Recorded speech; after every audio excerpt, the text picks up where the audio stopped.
La Sociedad Española de Radiodifusión presenta... Ser... ¡Viva la radio! Podcast. Siempre. ¿Qué tal? Soy Jordi Fábrega y escuchas Hora 25 de los negocios. Hoy guía de la campaña de la renta, que este año empieza con fuerza y con más novedades que nunca.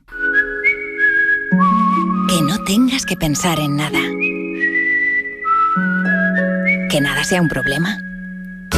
Porque desde hoy se puede cumplir con Hacienda. Ha empezado el plazo para presentar la declaración de la renta, que hace unos años se anunciaba así como escuchamos. Tributaria queremos ayudarte a conseguirlo. Por eso, con solo un clic, podrás gestionar tu declaración cualquier día y a cualquier hora. Y como siempre parece que hay prisa porque en el primer día se han presentado más declaraciones que nunca. Es una tónica que se repite año tras año. Hoy a primera hora se habían presentado un 11% más de declaraciones que hace un año y a mediodía un 6% más que en 2023. Así que hay prisa para cumplir en una campaña que en grandes cifras nos deja la previsión de que la agencia tributaria reciba más de 23.200.000 declaraciones. Es un 1,2% más que el año pasado, explica la directora de Hacienda, Soledad Fernández. Prevemos un crecimiento de 1,2% en cuanto al número de declaraciones.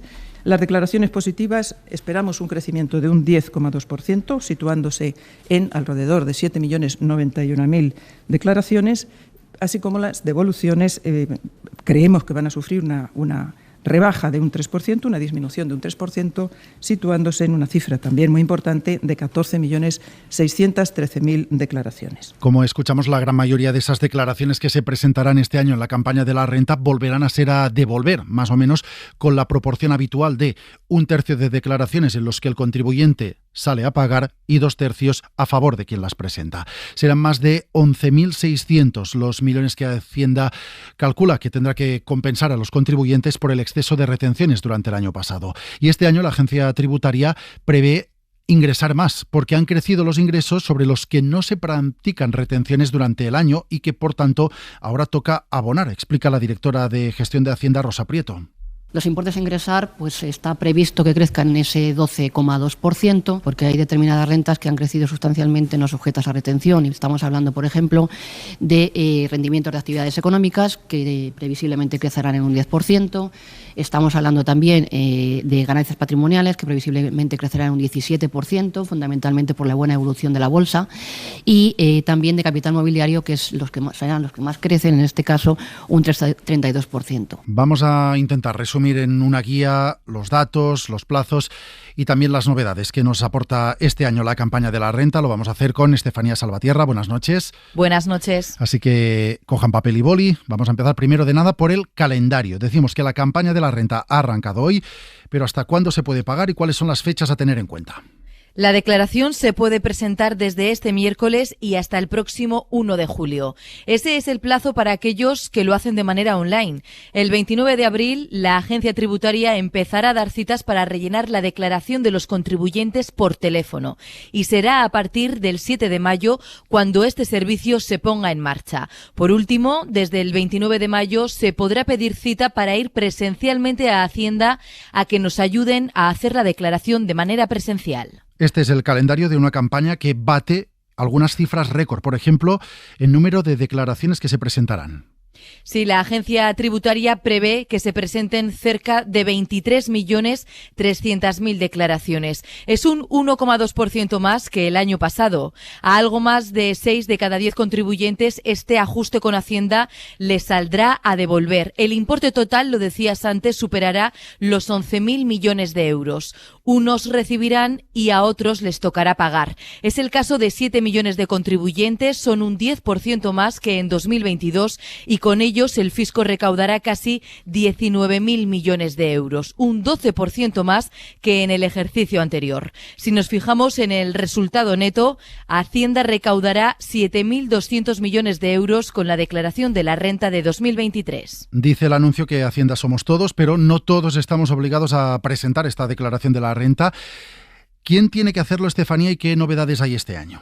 Bueno, están obligados a presentar la declaración de la renta aquellos que cobren más de 22.000 euros al año. Las novedades que se introducen afectan a dos colectivos. El primero, para aquellos que tengan dos pagadores. Se eleva hasta los 15.000 euros la obligatoriedad de presentar la declaración.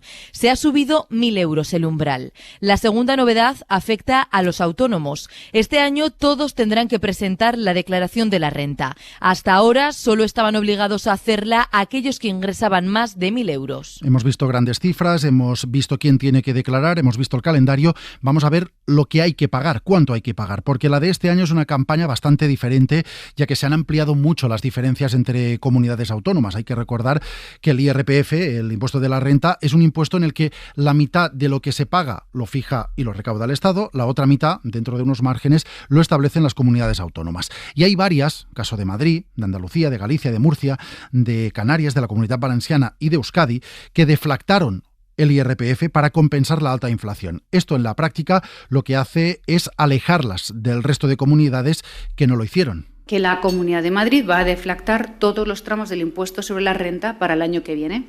De manera que si una familia ingresa más ese año, su tramo de renta será ajustado para que siga pagando los mismos impuestos y no pierda su poder adquisitivo por culpa de la inflación. Es decir, esta deflactación de tarifa que anunciaba con estas palabras la presidenta de Madrid, Isabel Díaz Ayuso, supone un cambio en los tramos para evitar que la subida de ingresos que en algunas nóminas ha provocado la inflación termine provocando que ese contribuyente pague mucho más. Es un camino que inició Madrid y al que se adhirieron otras comunidades autónomas, también gobernadas en su día por los socialistas, como la valenciana. La primera medida aumenta en un 10% la cuantía exenta de tributación a todos los ciudadanos. Es el máximo que permite la norma y beneficiará a toda la ciudadanía, aunque aquellos que superen los 60.000 euros de ingresos mantendrán su esfuerzo fiscal en el conjunto de la reforma. Estos son algunos de los cambios autonómicos que se aplican en la declaración de la renta de este año, en la que en la práctica lo que vamos a ver es que hay más diferencias entre lo que tienen que pagar o lo que tienen que ingresar los contribuyentes en función de la comunidad autónoma en la que tengan su domicilio fiscal. Lo que es igual para todos son algunas novedades, Estefanía, en deducciones estatales que afectan, por ejemplo, a los coches eléctricos. Sí, aquellos que en 2023 compraron un coche eléctrico o instalaron un punto de recarga en su casa podrán deducirse un 15% de ese gasto, con un máximo de 3.000 euros en el caso de la compra de un coche o de 600 en el caso del punto de recarga. También hay cambios en la deducción por ayudas a la maternidad. Se amplía la deducción de 1.200 euros al año por cada hijo menor de 3 años. Hasta ahora solo podían beneficiarse las madres trabajadoras. Ahora también lo harán aquellas que estén en paro o coticen un mínimo de 30 días. Gracias, Estefanía. Además, luego en el ámbito autonómico el abanico de desgravaciones y deducciones es casi inabordable, pero este año ha llamado la atención la posibilidad de desgravarse parte del gasto en deporte en 2 comunidades autónomas. Si usted tiene su domicilio fiscal en la Comunidad Valenciana o en La Rioja, sepan que existe una deducción por fomentar el ejercicio físico y la práctica deportiva. Eso incluye, por ejemplo, una desgravación por lo que se paga de cuota de gimnasio, por contratar un entrenador personal o por estar federado en alguna disciplina deportiva. El presidente riojano Gonzalo Capellán lo justificaba así. Vamos a implantar una nueva deducción en el IRPF por la práctica de actividades deportivas que consiste en una deducción de carácter general en hasta el 30% de los gastos en servicios deportivos, que puede suponer una deducción de 300 euros anuales. Estas deducciones afectan a todos los ámbitos. Nos podremos deducir como norma general, como escuchábamos, el 30% de lo que paguemos con un máximo de 300 euros en el caso de La Rioja, en gimnasio, en entrenadores personales, en las fichas de los clubes, en todo lo que tenga que ver con la práctica del deporte. Y en el caso de la Comunidad Valenciana también existe una deducción similar, en ese caso con un máximo de 150 euros. Estos son algunas de las novedades, algunas de las deducciones, no todas porque no daríamos abasto, pero quien se las conoce prácticamente todas al dedillo es Carlos Cruzado, que es presidente de GESTA, el Sindicato de Técnicos de Hacienda. ¿Qué tal? Buenas noches. Hola, buenas noches. Antes de nada, vemos cómo empieza la campaña de la renta y como cada año hay más contribuyentes que se dan prisa en presentar la declaración el primer día, incluso la primera hora. ¿Darse prisa permite cobrar antes si hay derecho a devolución? ¿Es bueno darse prisa o no tiene nada que ver? permite cobrar algo antes, pero también posibilita el que tengamos algunos errores en nuestra declaración, incluso que perdamos algún beneficio fiscal. Nosotros siempre recomendamos que se dedique un tiempo a comprobar el borrador para ver si nuestras circunstancias personales, familiares son las correctas, si están incluidos nuestros hijos, si es que hemos tenido alguno a final del año, en fin, todas estas circunstancias, pero también comprobar que están todos los ingresos. Hemos tenido alguna subvención que no suelen estar exentas de renta por comprar un vehículo, por, en fin, estar de tipo cultural o demás, pues hay que incluirla. Y luego, sobre todo, hay que tener en cuenta las deducciones, ver si están incluidas todas aquellas a las que nos podemos acoger, y desde luego las autonómicas a las que se refería, que efectivamente son muy variadas, son muchas, y dependiendo de la comunidad donde residamos, pues conviene hacer un repaso y ver si tenemos alguna posibilidad de desgravar, ¿no? Porque hay que tener muy claro que el borrador no siempre refleja la realidad, pese a que muchos creen que lo que dicen los datos fiscales y los borradores de Hacienda van a misa.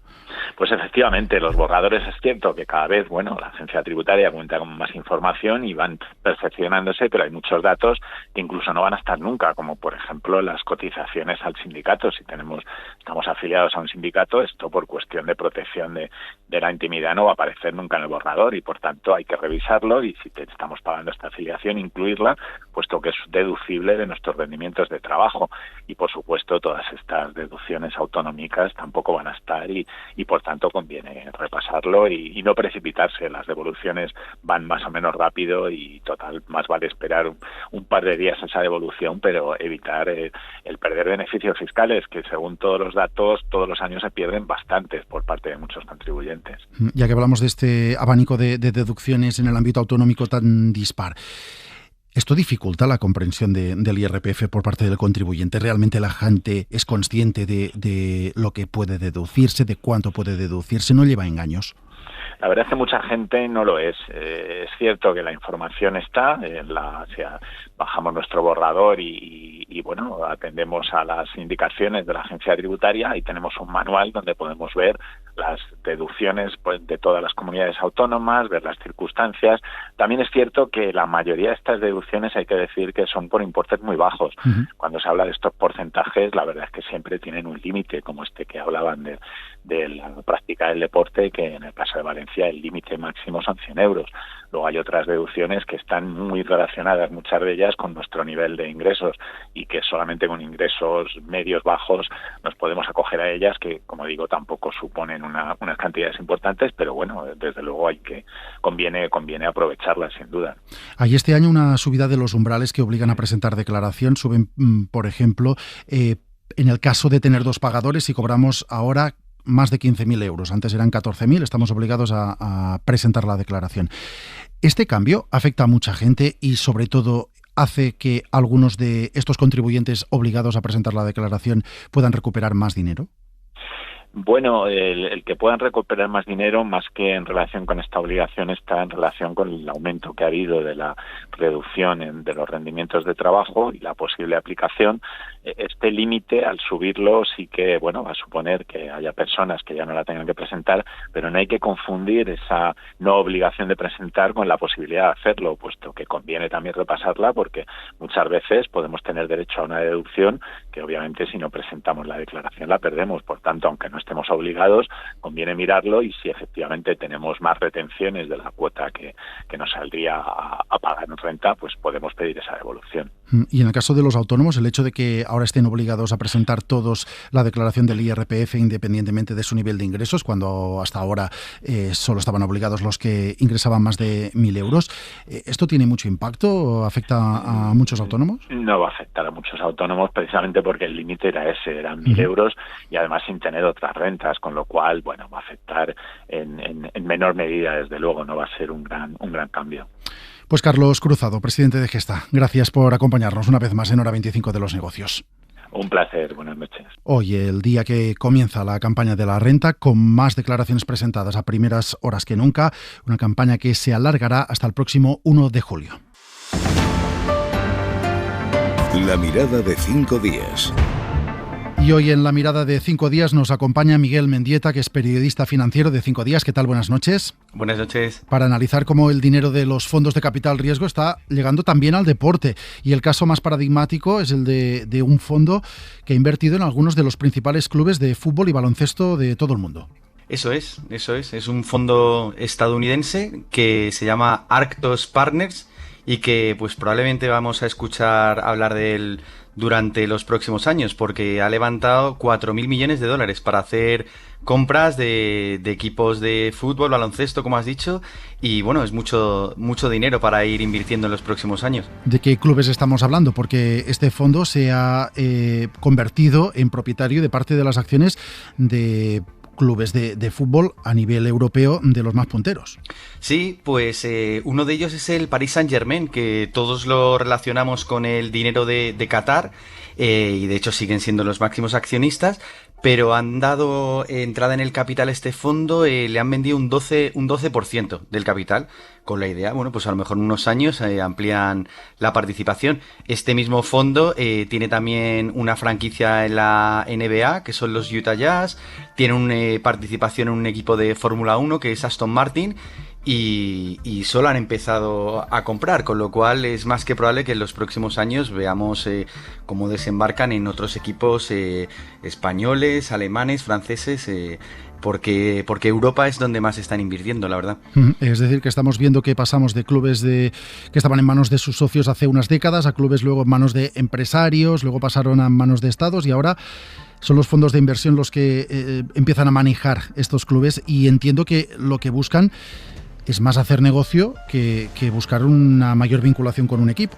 Eso por supuesto. Ten en cuenta que se trata en concreto de fondos de capital riesgo. No es un fondo que esté abierto a todos los públicos. Son inversores profesionales los que ponen ahí el dinero y normalmente tienen fecha de caducidad las inversiones. A los 8 años más o menos el dinero tiene que volver a manos de los inversores originales. Con lo cual es gente que lo que quiere pues es una inversión muy profesional, que el equipo, la franquicia, gane tamaño, gane ingresos, gane notoriedad, gane títulos también en su caso, porque también es una fuente de ingresos, pero al cabo de 8 años van a vender. Entonces, bueno, quieren la gestión lo más profesional que se pueda y aplicando mucho modelos de negocio de franquicias de deportes estadounidenses, tanto de hockey como de NBA, la Liga de Fútbol Americano, bueno, pues que son los que han sabido montar el deporte como gran espectáculo, rentabilizar al máximo los estadios, no solo para los partidos, sino también fuera de los días de partido, e intentar ganar lo máximo posible. Miguel Mendieta, te leemos en 5 días. Gracias. Muy bien, muchas gracias a vosotros. Un saludo.